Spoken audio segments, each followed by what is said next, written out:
At this time, I would like to introduce our first discussion series. This discussion series is entitled Strategic Posture in a Multi-Actor Environment and is moderated by the Honorable Madelyn Creedon. Honorable Creedon had a long career in federal service, and she served most recently as the Principal Deputy Administrator of the National Nuclear Security Administration within the Department of Energy. This is a position she held from 2014 to 2017. She also served in the Pentagon as Assistant Secretary of Defense for Global Strategic Affairs from 2011 to 2014, overseeing policy development in the areas of missile defense, nuclear security, combating weapons of mass destruction, cybersecurity, and space. Honorable Creedon served as counsel for the U.S. Senate Committee on Armed Services for many years, beginning in 1990. Assignments and focus areas included the Subcommittee on Strategic Forces, as well as threat reduction and nuclear nonproliferation. During that time, she also served as Deputy Administrator for Defense Programs at the NNSA, Associate Deputy Secretary of Energy, and General Counsel for the Defense Base Closure and Realignment Commission. She started her career as a trial attorney at the Department of Energy. She is also a research professor at the George Washington University Elliott School of International Affairs and a non-resident senior fellow at the Brookings Institute. Honorable Creedon holds a Juris Doctor from St. Louis University School of Law and a bachelor's degree from the University of Evansville. Please welcome Honorable Creedon and the commissioners.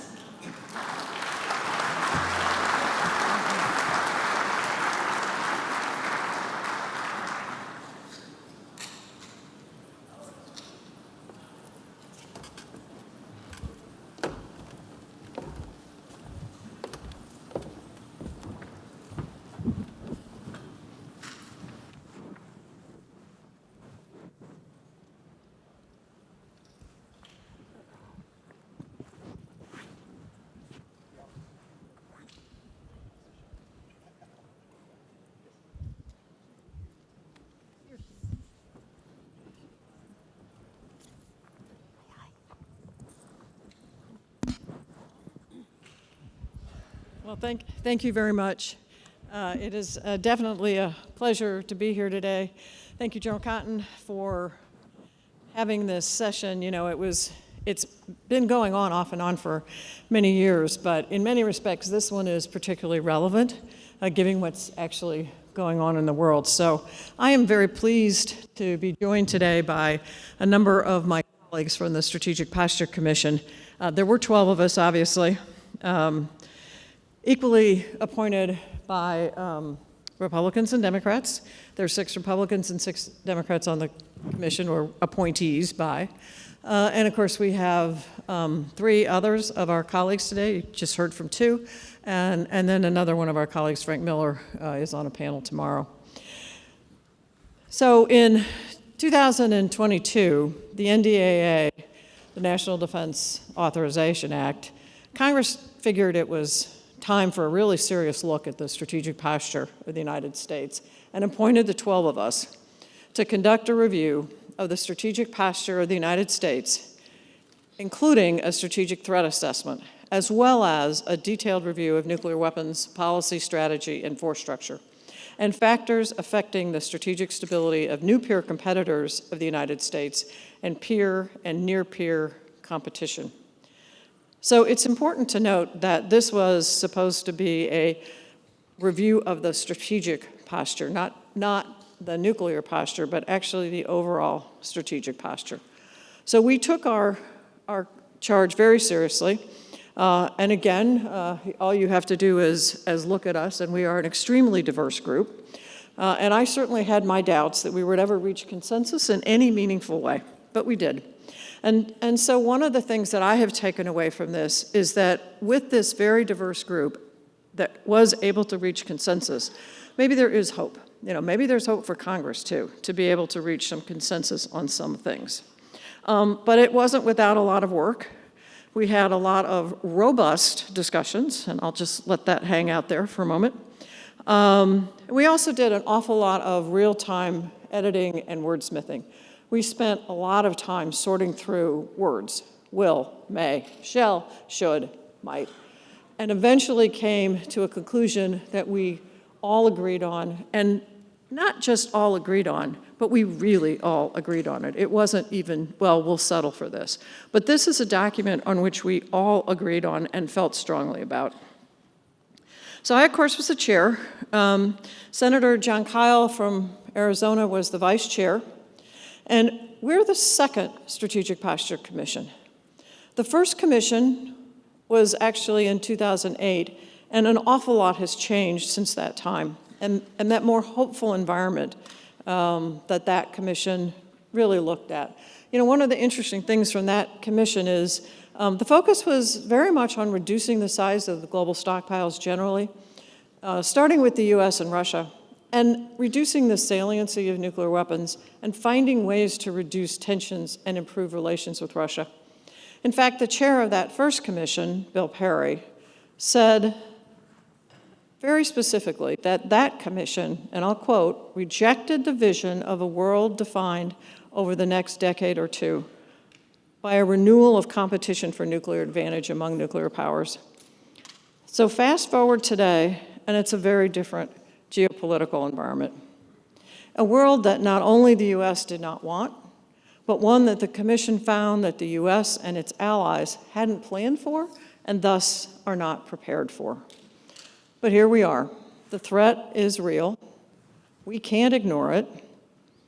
And we have to prepare and plan to address it, deter it, reduce it if possible. And as a nation, the US, with its allies and partners, have to do all of this with a sense of urgency that, frankly, as a commission, we didn't always see. So we released our report last October. The timing could not have been worse, as it was 5 days after Hamas invaded Israel. And for quite some time, I think there was very little attention, and the report got very little attraction. And then things changed, and it started to be read. It started to be discussed. And now, luckily, there are many think tanks and others who are writing about some of the topics that we raised and discussing it. If you haven't read it, all of it, even the executive summary, that's okay. We actually brought some of them with us today, so feel free to catch up, grab a copy. And if you don't want to take a hard copy, it is available on the Institute for Defense Analysis website at ida.org. And having mentioned IDA, I also have to thank them profusely for all of the support that they gave to us. Our executive director was retired Major General Bill Chambers. We could not have done this without him. I know he's here today. And also several of the IDA staff are out here as well. But truly, as hard as we worked, they worked harder. Once the commission was appointed, the very first thing we did is try and understand the threat. So we spent a lot of time understanding what's going on in the world. We spent a lot of time with the intelligence community. We spent a lot of time with different folks from academia, with our allies, really to understand and baseline all of us as to what was going on. And when we did that, we also realized that there were a number of gaps in our collective knowledge and in the knowledge of the IC. And so we also wanted to make sure that this threat is shared, and so the second chapter in our report is all about the threat. But we realized that we have pretty good a grasp of the what, but we also realized we need to understand the why, and that understanding the why really is a shortfall within the U.S. government, and particularly the intelligence community. And so we recommended that the intelligence community move as quickly as possible to regrow their Russian expertise and to grow the China expertise. In our report's timeframe, we see two nuclear peers with a developing relationship that's not fully understood. And so this is going to be a real challenge for the intelligence community going forward. We also recommended that the Director of National Intelligence immediately increase collection and analysis on China's nuclear planning, strategy, and employment doctrines. And this would include a deeper understanding of whether and how China's thinking about the role of nuclear weapons is changing, and what are the goals of CCP leadership, and what do they want to achieve by expanding their nuclear arsenal.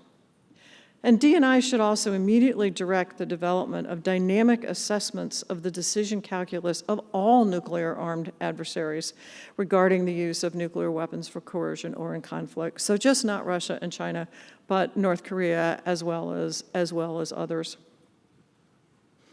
So certainly China and Russia were the focus of the recommendations for the IC, but as I mentioned, also the DPRK, Iran, as well as looking at how conflicts could start.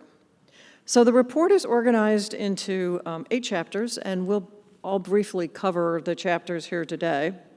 But we laid out some interesting concepts that we felt really needed discussion. So we identified new concepts of escalation prior to a simultaneous or sequential conflict, as well as within a conflict, and the question of intra-war escalation. We looked very hard at how conventional and nuclear deterrence need to be integrated so that we can understand new threats from nuclear coercion and the possible use of nuclear weapons in a regional conflict. We also very much felt that we need to be very serious about how to adopt a whole-of-government approach to deterrence. And we need to have improved understanding of whether Russia's nuclear coercion in Ukraine has been successful. Have they gained anything, and what is that? We need to understand what triggers nuclear use, and do we know how to respond to or regain or sustain a path to victory? There's much to learn and relearn about deterrence, but good news is we're beginning to see much good thinking and writing on the topic, and this is where many of you will come in as the younger or the middle generation, because you have to relearn this in a way that's very different from what a lot of us up here learned. So there's a lot of work to do and very little time to do it. And today we'll touch on many of the Commission's recommendations and why we need to move urgently. A word, interestingly enough, that I think we used probably 40 times in the report, because we just didn't always see this degree of urgency that we felt was required. So in Chapter 1, the stakes chapter, it sets the tone for the report, and it really tries to address the question, why is this important and why should anybody care? This was the chapter that, in my mind, is kind of the grab you by the lapels chapter and say, pay attention, we have to do something, and we have to be serious about this. We wanted Congress, the administration, the military services, people generally, just to understand what the U.S. and its allies and partners are facing and what's at risk. And we need to be serious about this strategic challenge. And it must be consistently conveyed in a bipartisan manner by national leaders. And I know this is going to be hard. It's not popular to talk about this, and there's so many other things that are on people's plates. But as we learned twice in the 20th century, an isolationist or disengaged U.S. would likely ultimately need to intervene in conflicts, small or large, with authoritarian major powers from a temporal, military, and geographic disadvantage. The biggest difference now in the 21st century is that these conflicts have the potential to escalate into a nuclear war. So with that, I'll turn to my fellow panel members, and we will move through our chapters.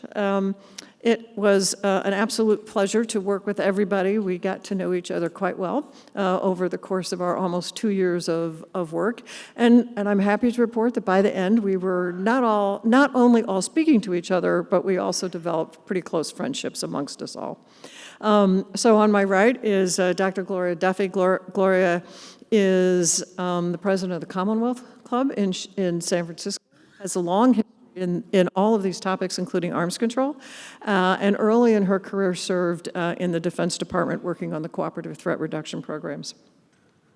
Lisa Gordon-Hagerty, I know as many of you know, was the NNSA administrator for many years, and before that, Lisa served time on the NSC staff and also on the Hill.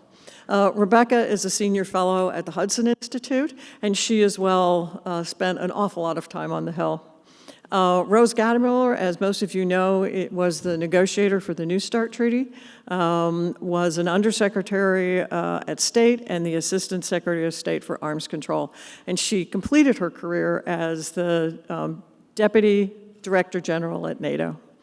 And on the end, Leonor, who of course was one of my close colleagues for many, many years, and her service on the House Armed Services Committee as the lead staff for former Chairman Adam Smith on the Strategic Forces Subcommittee. And then Leonor was also the DASD for nuke and missile defense at the Defense Department. So with that, I'll turn to Gloria. Thank you so much, Madelyn. I am so pleased to be here, and particularly to see such great interest and attendance on this important topic.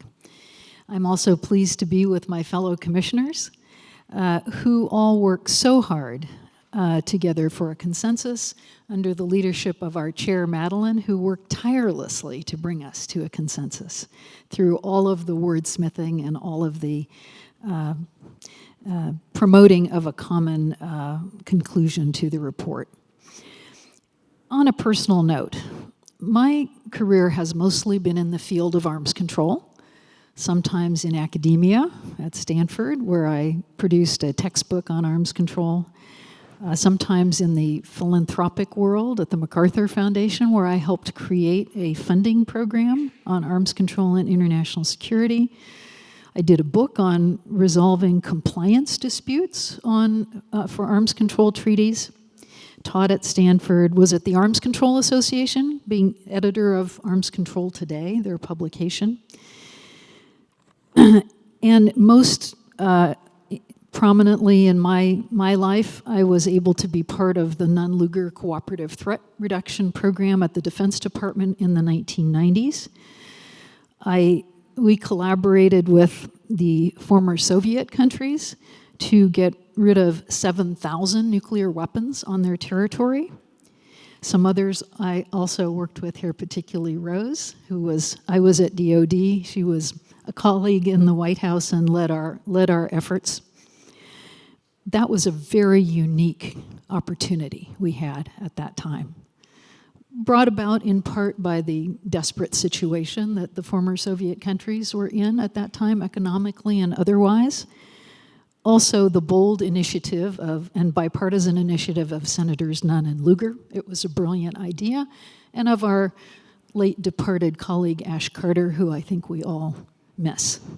We should always look for opportunities such as those to reduce risks, promote non-proliferation, and promulgate effective arms control. Through no fault of the United States, that window closed, and we are in a very different time now.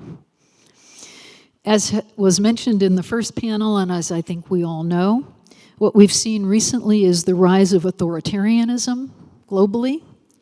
I think I first began to focus on this when another late departed wonderful US Representative, Madeleine Albright, in 2018 wrote her book, Fascism: A Warning. From her unique perspective of her family living under both fascism and communism, she warned us all about the rise of authoritarianism and fascism around the world. And in some cases, authoritarianism in the world today is aggressive and expansionist. Again, this has already been covered and mentioned many times.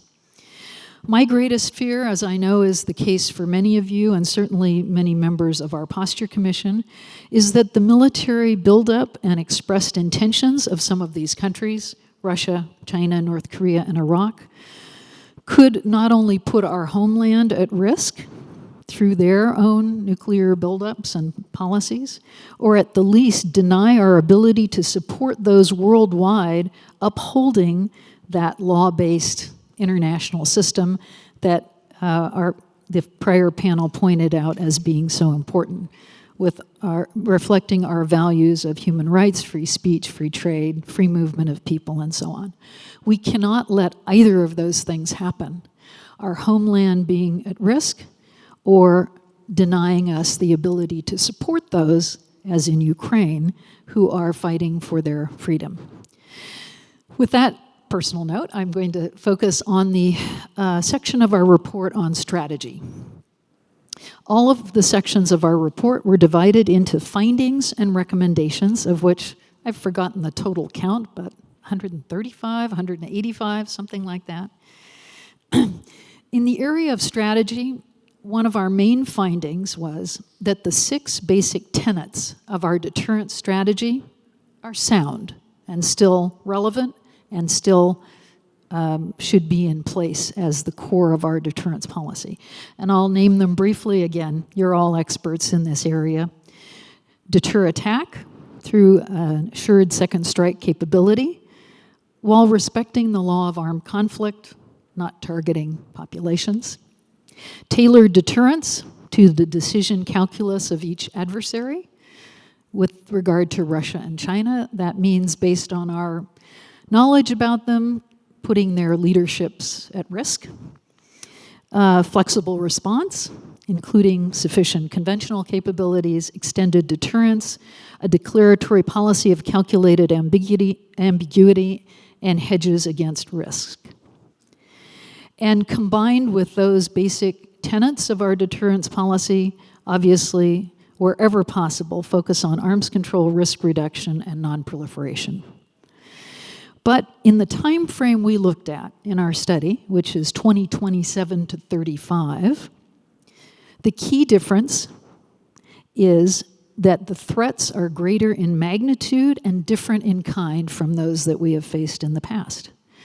The growth of adversary capabilities in both kinetic and non-kinetic areas, including space and cyber threats, we found is not adequately reflected in our strategy, and therefore our strategy must change to update to include those threats appropriately. We found that this will require a force larger in size, different in composition, postured differently, or all three. That's a quote from our report. We found that we need to strengthen the 6 tenets of deterrence in various ways. And again, the report contains lists and points on this.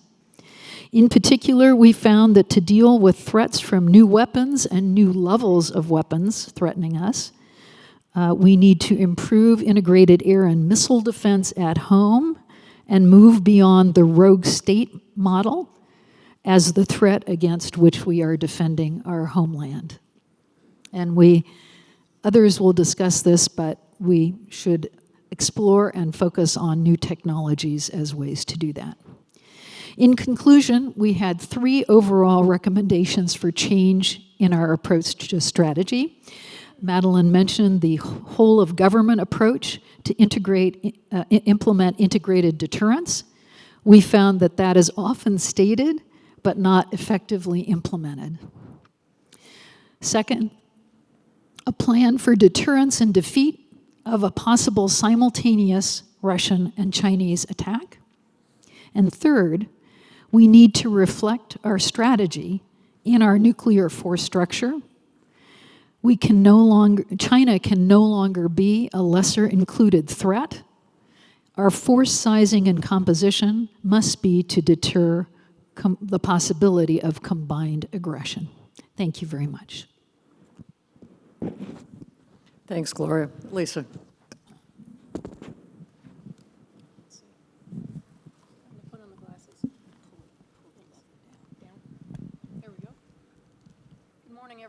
Good morning, everyone. Thank you, General Cotton, for this kind invitation, and to my colleagues from the Strategic Posture Commission, all my friends and colleagues, longstanding friends and colleagues in the audience, and hopefully newfound friends. I really appreciate the opportunity to speak today. To my panel colleagues, I think the Commission did an exemplary job of framing the situation in which we find ourselves today. It was a monumental task, as the chairwoman said, of getting consensus between the 12 of us. It was a monumental task, but it didn't take long. And it was as we started looking at the threat And we all came to realize very quickly that we find ourselves in a very dire situation. There are challenges that are ahead. I also find myself to be normally a positive person, but I've also came out of this report more realistic, with a more foundation realism, if you will, foundation of realism, and also that we have challenges ahead, but nothing that the United States can't handle. The Strategic Posture Commission, as our colleagues have said, states that our strategic posture remains intact and the traditional role of nuclear weapons remains valid. They deter adversaries, assure allies, and the Commission was confident in these statements. But here we are in 2024, and our program of record, as we've heard, is based on a 2010 document. The world has changed, and the United States' position and our leadership strategy have not. Let's step back for a moment, because this is on what we based, basically, our infrastructure and the situation in which we find ourselves. In the 1990s, I like to say that the U.S. took a honeymoon of sorts. We believed that the newfound Russian Federation would follow suit down a peaceful trajectory. They did not, but we kept it in that pace, and we had a single theater strategy. The Commission rightly argues that our current policy and strategy are insufficient, are sufficient, but we need to increase them, given the rise of the PRC, Xi's bellicose arguments, and the course of the activities that we have seen to date regarding their triad and their force posture. So how do we continue to win? We are insufficiently capitalized to fight two simultaneous wars, conventional or nuclear, theater nuclear, or a combination of both. The Commission argued that theater nuclear forces must be modified urgently. I want to pause on that note because we've used the term urgent throughout the document. Madelyn said 40 plus times. I lost track when I counted through the document. I had to do a word search, because what we found throughout the time as the Commission undertook a voluminous number of interviews, interactions with people, that there was a profound lack of urgency throughout the administration, this and previous administrations, and we need to do something about that. So if there's a takeaway, I'd ask that you all be very thoughtful that our plan has to include, our collective plan, has to include urgency. Urgency to execute, not to think, but it's time to execute. There are certainly pockets of vision and the can-do spirit that we saw throughout all of the interviews that we conducted and all of the interactions that we had, but that does not translate into a modernized and deployable deterrent. It's folly to speak about this to an audience that's all about readiness. And in a uniquely American fashion, we are able to make do with what we've got. So when that honeymoon from the 1990s was over, we woke up to military defense in an NNSA nuclear security enterprise that has been stripped bare and in many cases just has disappeared. We surely can lay this at the steps of many administrations, current and prior, but one only need to look at the legislative branch as well to find their fingerprints in the devastation that has been wrought. The Commission has called for nothing less than the equivalent of a government-wide focus of similar to the 1960s moonshot, and we use that as the analogy. We have no capabilities to manufacture pits. We have to keep up with the Columbia requirements. Virtually every system in DoD and NNSA are delayed. We need to recapitalize the platforms and the warheads. While I spent numerous hours as administrator with Congressman Garamendi, while we respectfully agreed to disagree on just about every point, I would respectfully and vehemently disagree with him about pit production. For those of you that are not familiar with pit production, at one point in the history of the Atomic Energy Commission, IRTA, the Department of Energy, and now NNSA, we could manufacture over 1,000 pits per year at a place called Rocky Flats plant. That plant was shuttered in 1989. We now have single points of failure throughout the NNSA enterprise, and we called it out in the report, in the commission report. But just to make note of this, the pits that are being, quote unquote, produced at Los Alamos. Los Alamos is research and development. It was not built for a production facility. They are behind in their plans, but they're doing a phenomenal job. I was just out there a couple weeks ago and have seen close to the near first diamond stamp pit. They're doing yeoman's work, and we should all be very happy that there is a Los Alamos. But just not unlike every other place in the NNSA enterprise and that of the DoD defense complex, every single one is a single point of failure. And at some point, they will go down. At some point, they will have to take a pause. And then what? So time is of the essence. We need urgency applied to the Savannah River production plant, and we need to get that moving, because at some point, Los Alamos, which is already at a 40-year lifetime, will have to be replaced. And we'll see, as we reported in the commission, that we'll have to be in a constant state of infrastructure development. So where do we start? We start at the top. When was the last time we heard leadership have a conversation with the American public about our fundamental security? We brought this out in the report, and it's spoken through every single chapter. The American public are smart people. So some may think that that's folly, that that they wouldn't understand the basic freedoms that we hold so dear, but they take for granted. And that's at stake right now. Or when was the last time the Secretary of Energy made a pronouncement that our nuclear deterrence is her highest priority?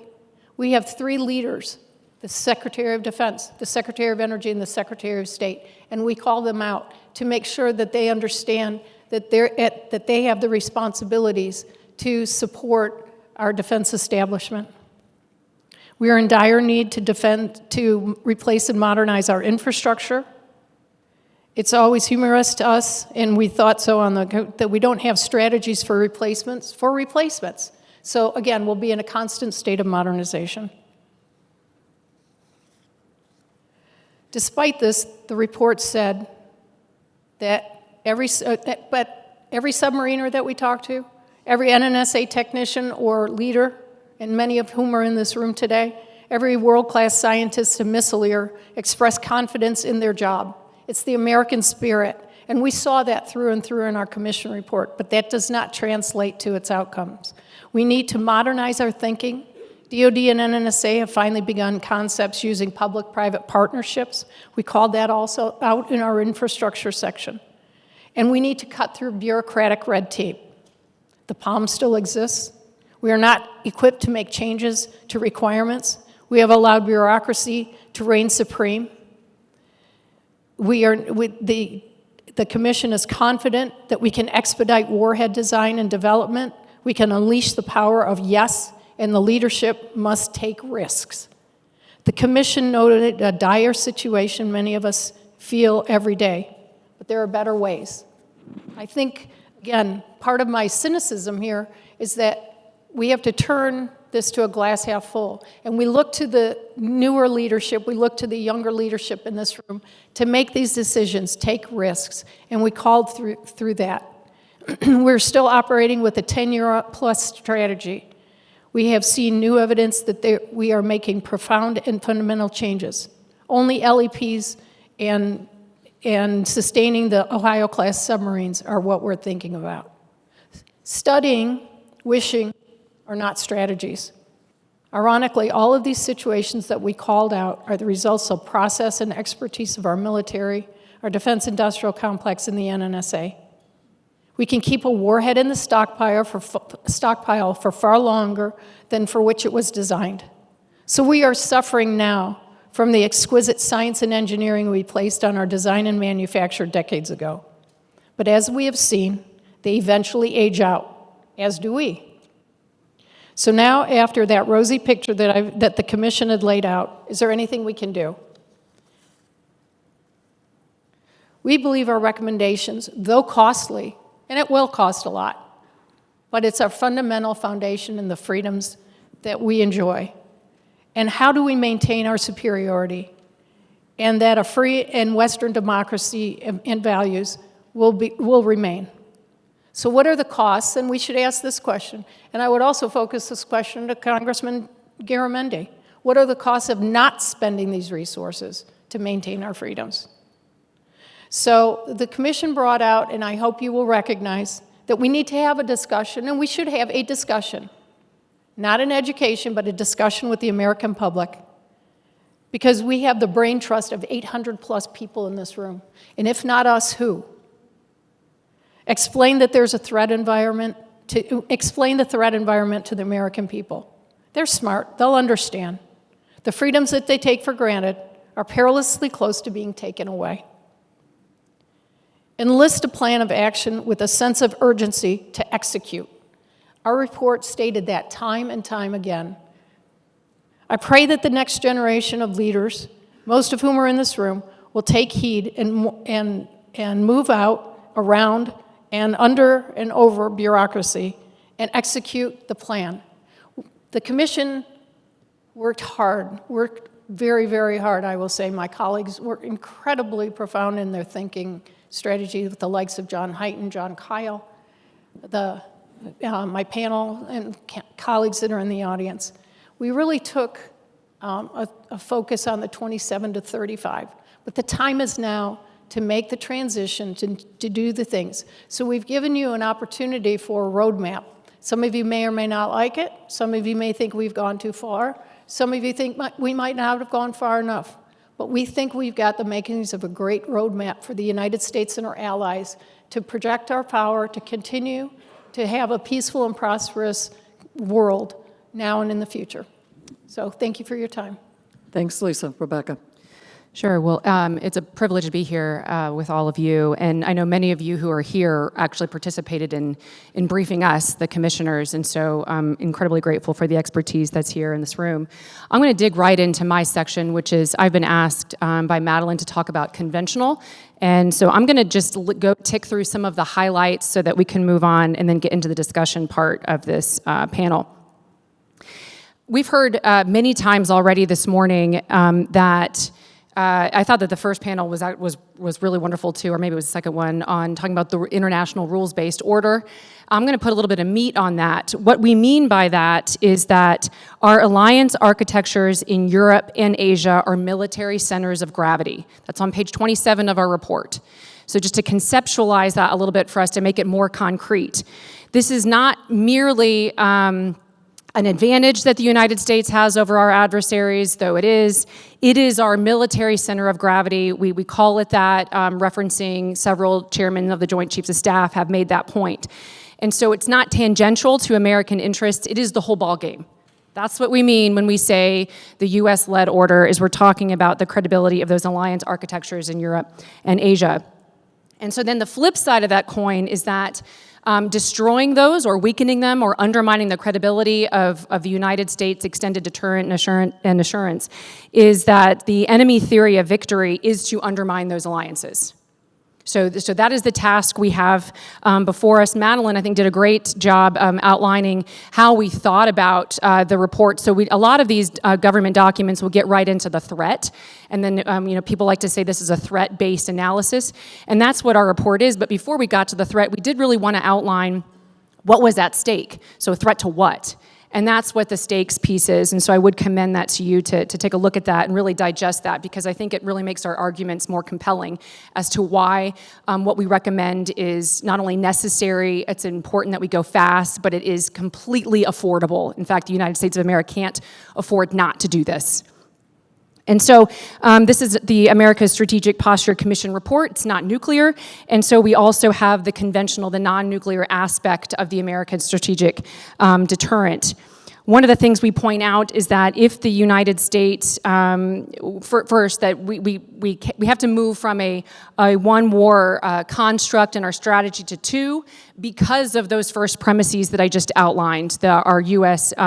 alliance architectures that we have. And so we have two nuclear peer threats that we're staring down now, and so they're threatening to undermine those alliance architectures, and so we must move to the two to deterring both nuclear powers simultaneously. and that's one of the big findings of our commission, really concerned about opportunistic aggression. So if one country does something aggressively in one region and ties us down, that the other adversary could do something in the other theater, and so we must be prepared to respond to that. But before that, we hope to deter both of those adversaries from going down that path. We make the point that that what we have now is okay, but it won't work by the 2027, 2035 timeframe. And so here we go. Without significantly bolstering conventional, we will have to rely more on nuclear. Now, I've said that, and I've been given lots of briefings, as my fellow commissioners have, since we've done this, and I'll have people say, well, aren't those competing with each other, nuclear and conventional? I say they better not be. We have to do the nuclear piece, but we also have to do conventional, and if you don't want to rely more on nuclear, you really do have to get your conventional piece right. And so the current existing U.S. and allied general purpose forces long-range precision strike capabilities are simply inadequate to handle both of those powers. And I do want to applaud, I'd like to think that we had something to do with this, but I don't know, Vipin didn't give us credit. But I have other people here might, I don't know. But on July 10th, I thought one of the highlights of the NATO nuclear summit was the announcement. Right before my panel, I hosted a panel on NATO nuclear that was not made public, unfortunately.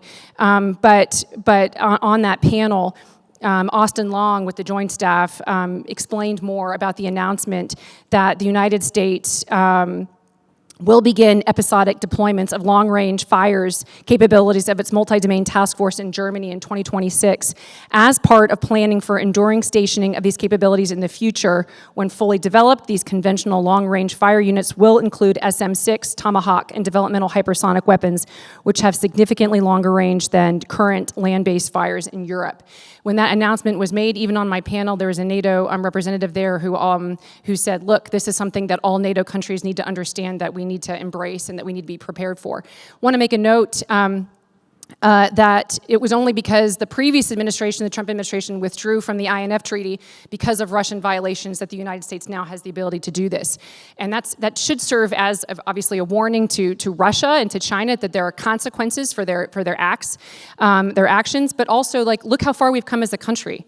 That was something that was controversial that the Trump administration did and believed it was necessary because of Russian violations, and it was the Biden administration that came along and really took the alley-oop to move forward to make good on our now options to do this. I don't think that this is going to be sufficient for what NATO did announce with the United States, but it's a good start, and I hope it's a sign of more to come. Conventional must be fully integrated with nuclear. So these are not just they can't be overly compartmentalized. In order to underscore and bolster the credibility of our deterrent, it must be believable to our adversaries in the way we think about them operationally, and so they must be integrated. U.S. integrated air and missile defense do not adequately protect critical infrastructure necessary to project power and avoid coercion in light of growing Chinese and Russian threats. Our homeland is not a sanctuary. We've known that for a long time, but it is, I think, important to note that the Commission did come to a consensus that it's not acceptable that the Chinese and the Russians may be threatening coercion against critical infrastructure of the U.S. homeland in order to coerce the United States so that we cannot project power to come to the aid of our allies. So we're not talking about an impenetrable missile defense shield to protect the entire homeland. We are very specific that we're talking about looking at critical infrastructure that our adversaries might, no kidding, be targeting to coerce the United States so that we might not have the confidence, or that the adversary might think that we don't have the confidence that we can project power to come to the aid of our allies. And so we do recommend that the United States bolster our missile defense system. We did not pick winners in terms of what system to use, but we did say look at all domains for sensor architecture, for interceptor architecture, and to make sure that we can look at the most cost-effective and technologically feasible, and then not just stare at the problem and do more research on it, but actually get this thing deployed. And of course, that underscores and bolsters the credibility of our deterrent, which is the point of all of this to begin with. I did want to note, in particular, while we're talking about just unacceptable threats that the Chinese and the Russians are posing to the United States, because I think this is such a big deal and it has already come up a couple of times already, but on July 27th, 2021, we mentioned in the report the Chinese demonstrated a FOBS capability. That's that ICBM range hypersonic glide vehicle, could be intended for a decapitation strike.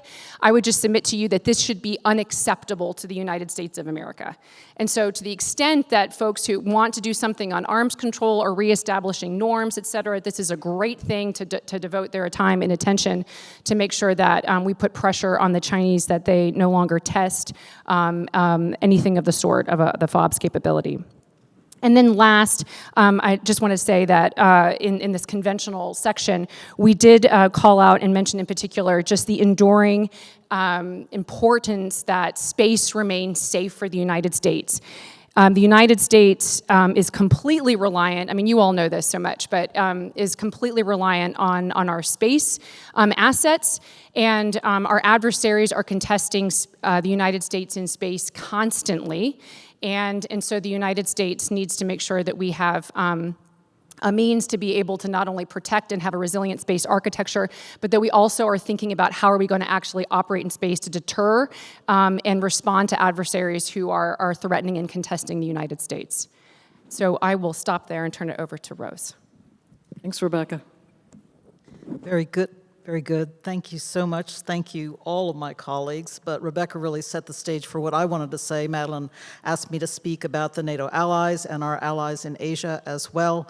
Obviously, we've had the 75th anniversary summit meeting of the NATO alliance in mid-July, and I thought that was an absolutely great occasion. But I really wanted to foot stomp the point that Rebeccah just made about our allies providing the military center of gravity for us, and I always say that is so important in terms of our strength and our assurance as a nation being able to provide not only assurance to our allies, but in terms of being able to provide assurance to the world as a whole that we are really a force for security and stability throughout the globe, and our allies help us to do that.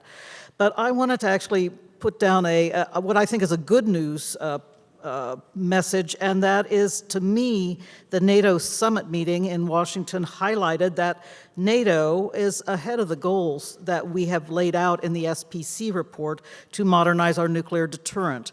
And that is partially because the B-6112 was right at the head of the queue in terms of warhead modernization and has now essentially been deployed in Europe. There are still some steps going on, I know, but the B-6112 is a totally modernized, very capable warhead, is now being deployed in Europe, in addition to which we have the modernized infrastructure in Europe that I know a great deal of investment was put into, and that is a positive step. Finally, when I was the Deputy Secretary General of NATO just 5 years ago, 2016 to 19, the question of whether we would have all allies who are essentially in the dual capable aircraft game, stepping up to the F-35 program, that question was very much on the table, with the Germans not at that time being fully on board. And that situation has changed very much today with those commitments being made. And in fact, we know that the Dutch recently have had their dual-capable F-35 certified. And so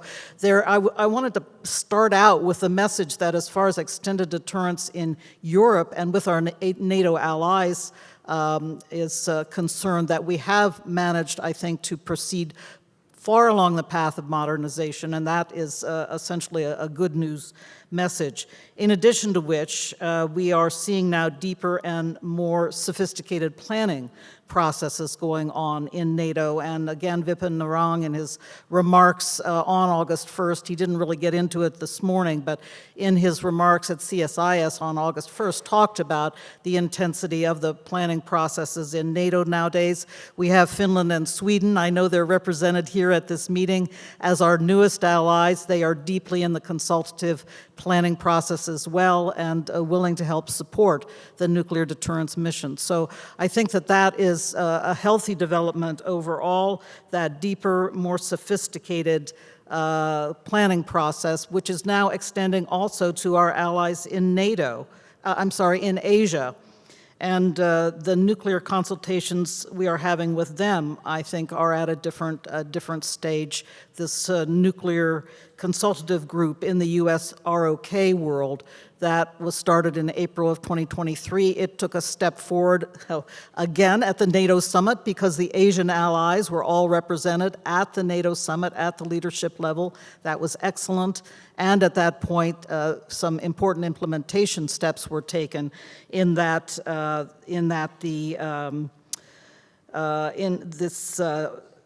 signing of a guidelines document took place in Washington, which pushes forward the implementation of the ROK U.S. consultative process. I wanted to take note of the fact that General O is here among us today, and he will soon take up the position of being the STRATCOM commander in the ROK, and again, a great step forward.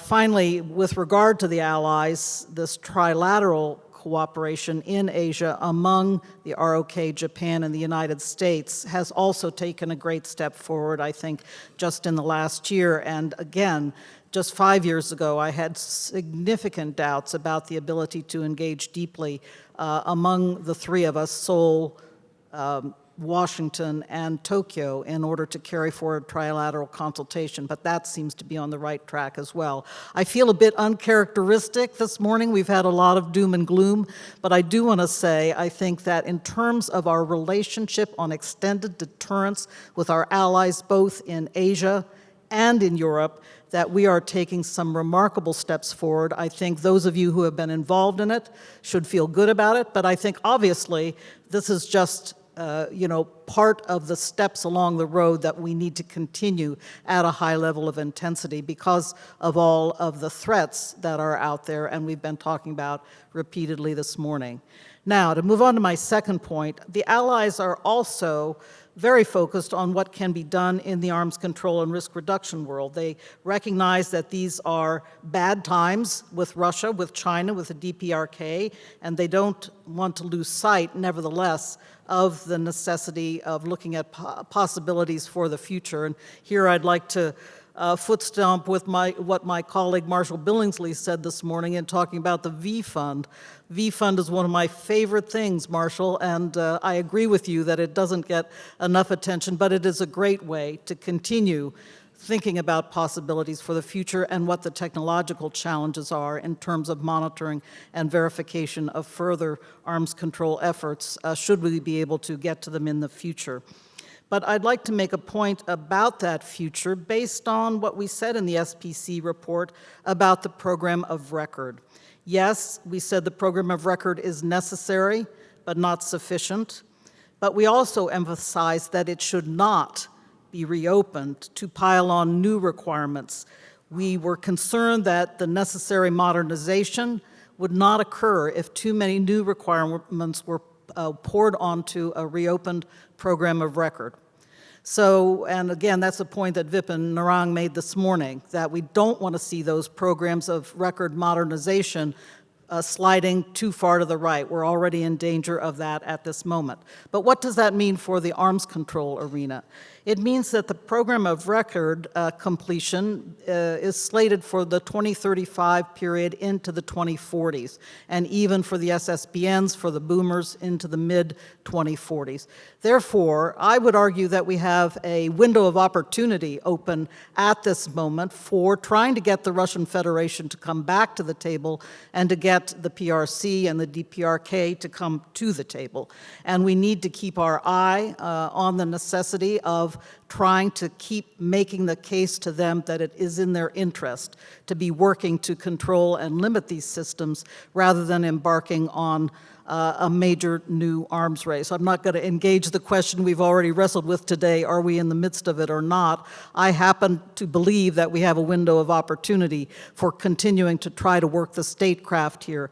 But again, I wanted to quote Vipin Narang when he said in his CSIS talk that it is important to keep messaging that that's what we want. We want to pursue the statecraft, but we must also show we're ready to act if they don't come to the table. And I do want to really stress that message as well, and I know it is something that all of you are engaged in every day. Finally, I wanted to note what I consider to be a failing of the Strategic Posture Commission report and other recent policy interventions from Jake Sullivan a year ago in June, from Pranay Vadi this summer, and also from Vipin Narang in his CSIS speech. We are focused on modernizing the existing technologies in our triad of strategic nuclear forces to strengthen their deterrence value, but we are failing to even mention that emerging technologies may have a profound impact on that nuclear deterrent.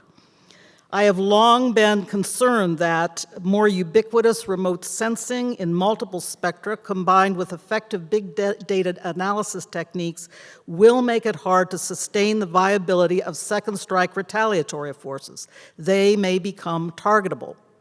Now we have the advent of artificial intelligence.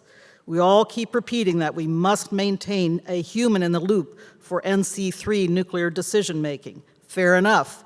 But AI presents so many opportunities for speeding up and influencing human decision-making that I worry about the impact on first strike dynamics as well.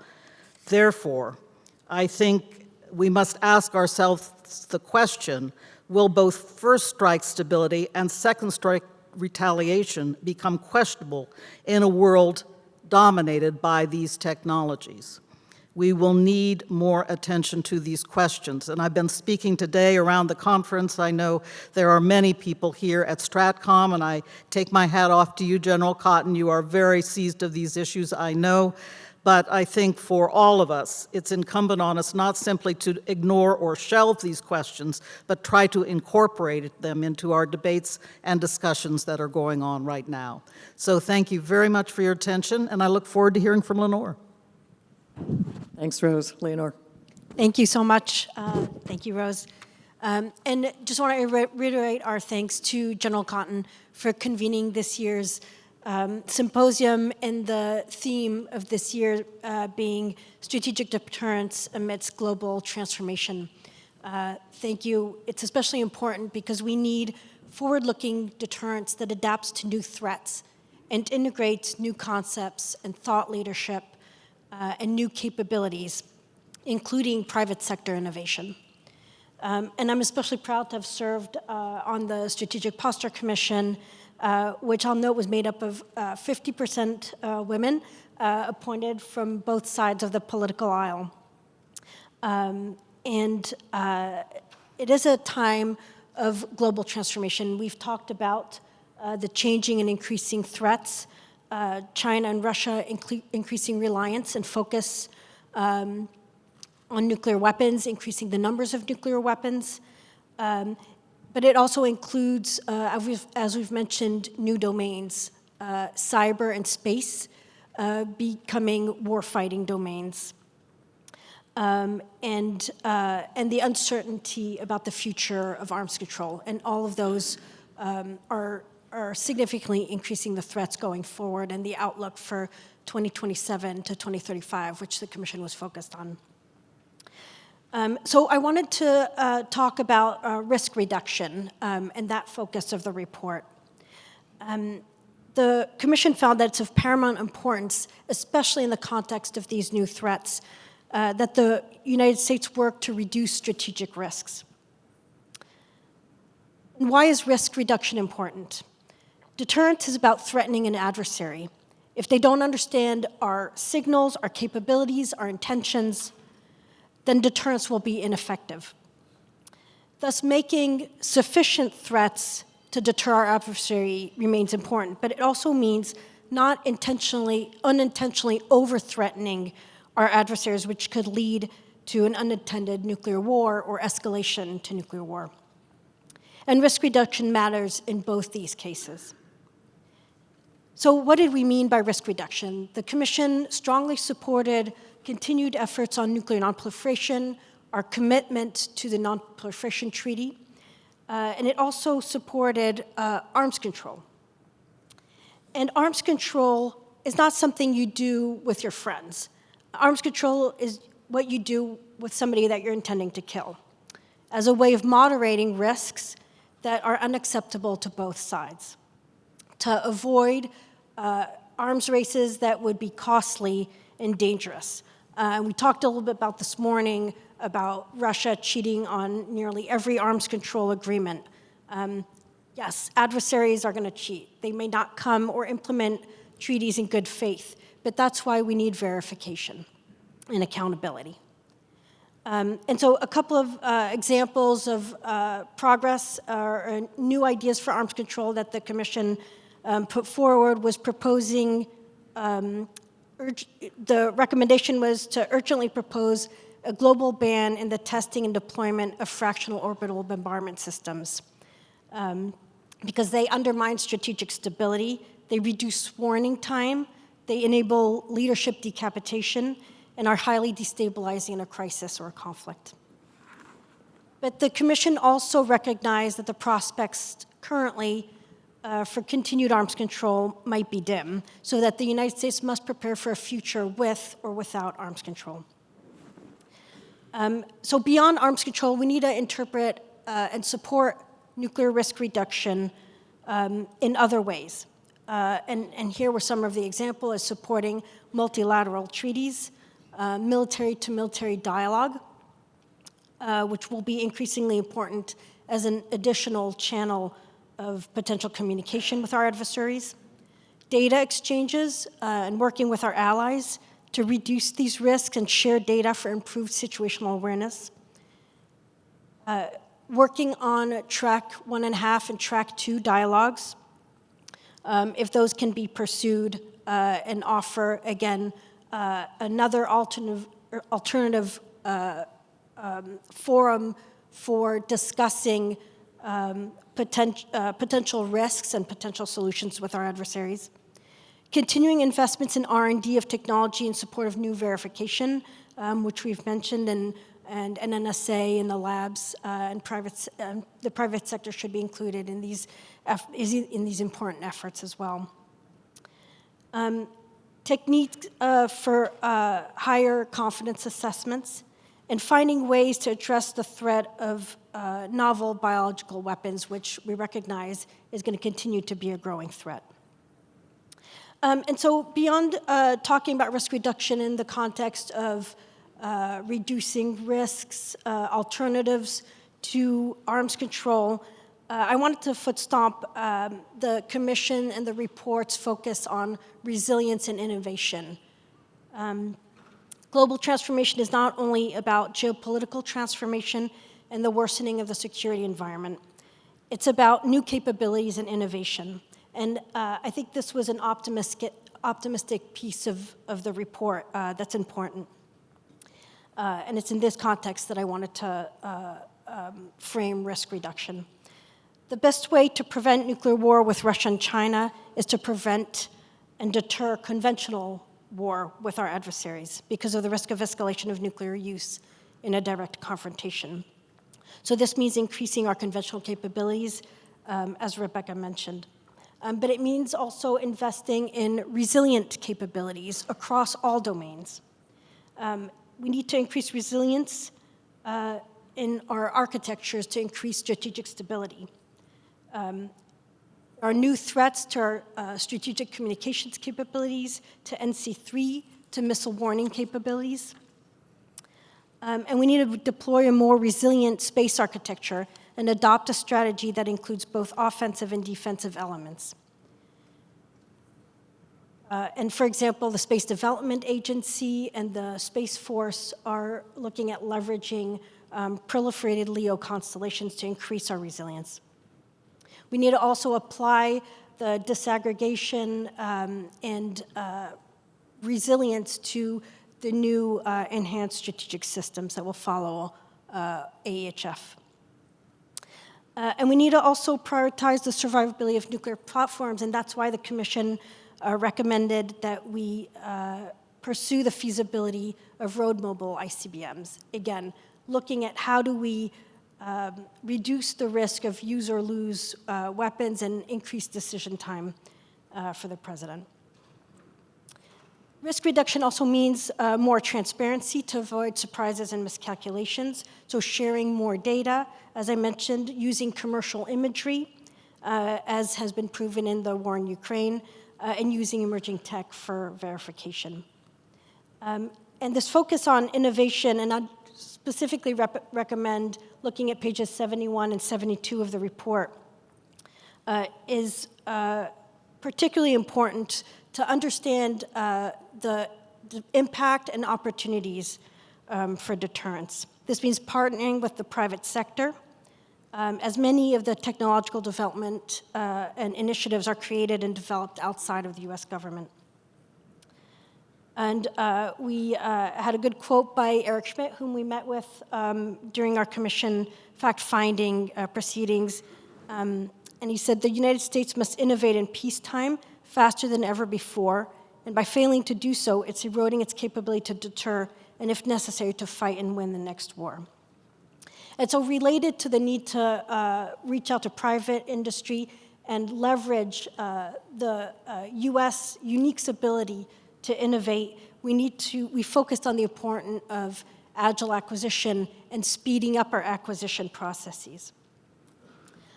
So let me leave it there. I look forward to Q&A. And again, thank you to General Cotton, to STRATCOM for having hosted the commission and shaped our recommendations, and for fostering this very productive dialogue that I think is particularly important as it incorporates different points of view. So thank you so much. Thank you all. As you can tell by this discussion and remarks this morning, we had a very comprehensive report with many recommendations, with many findings, and it was also very much of a clear-eyed, hard-hitting report, really coming to grips with the threat that faces us all. And we also recognize that this wasn't the world that we wanted. This wasn't the world that the U.S. tried to create, but the rest of the world didn't go with us, and so we are where we are. And we have a brief opportunity to get prepared. Our report is very much forward-looking. We were focused on the time frame from 2027 and beyond, and so now is the time that we have to really get prepared to face this threat head-on and to take those actions which are necessary. We also recognize that we, in essence, laid a very large homework assignment at the feet of both this administration and the next one, and that there is a huge amount of work to be done. So I think our job was successful. We identified a number of issues and a number of problems, but there is also a huge amount of work, and a lot of this work is going to be just new. We haven't done this in a very long time, and with respect to a lot of the modernization programs, it's clear that we lost the ability to do this. So we were late to the modernization table, and all of these programs are going to be late and over budget, and it's because we haven't done this in a very long time. One of our biggest takeaways was, as we go forward, we have to not let this happen again. We have to not take this vacation from things.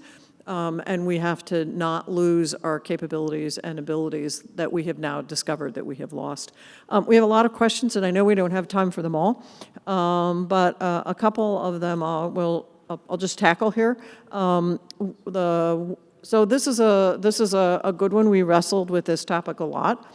And the question is, integrated deterrence and whole of government are common policy buzzwords.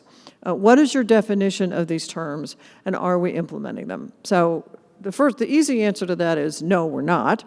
But we wrestled with this a lot, and so maybe I'll just turn to Rose here to start us off in terms of this whole of government approach, because one of the pieces that's missing, I think, of the whole of government approach is the diplomatic aspect. Well, I don't exactly consider that a softball, Madelyn. You were going to throw softballs to begin with. No, and that was one of the points of view that I brought to our commission table, that statecraft is important. And when you look at, the government policy documents that talk about integrated deterrence, they emphasize all our instruments of national power. And I think we often forget about the fact that skilled U.S. statecraft can make an enormous difference to our goals and objectives. And I will just cite the remarkable job that President Biden and his administration did in this prisoner exchange a few weeks ago. It's not in the arms control realm, but it shows what remarkable statecraft bound up with a very good relationship with our allies can accomplish. And so I just put that before you. We don't have any nice arms control, I would say, victories to lay before you at this moment, but the strength and the effectiveness of American statecraft has been on view this summer, and I think we need to take lessons away from that, combined, of course, again, with our ability to work intensively and very effectively with allies and partners around the world. If anybody else wants to jump in here for a minute, we have that, and then I want to try and get in one more question. Go ahead, Rebeccah. Sure. I'll just say that, when I think about integrated deterrence, I just think it's deterrence.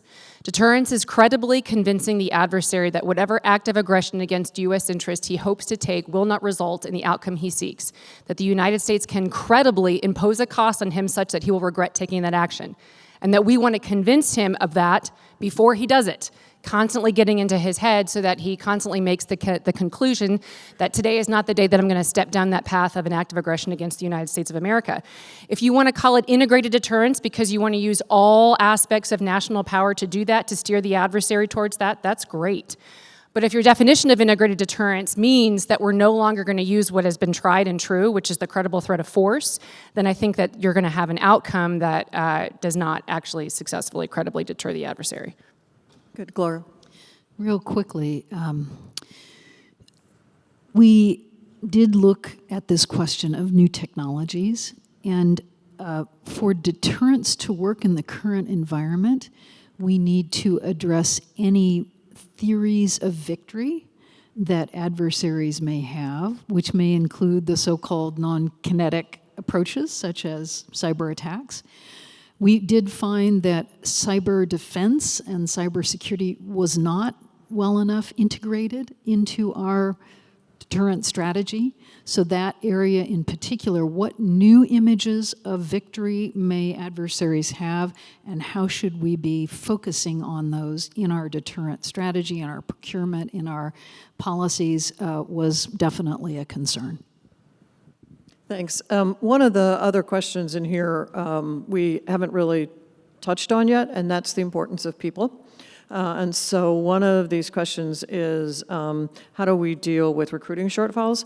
And I know this is a question probably focused on the military, but this is also a question across the board at DoD and NNSA, and it's both in the civil as well as the military.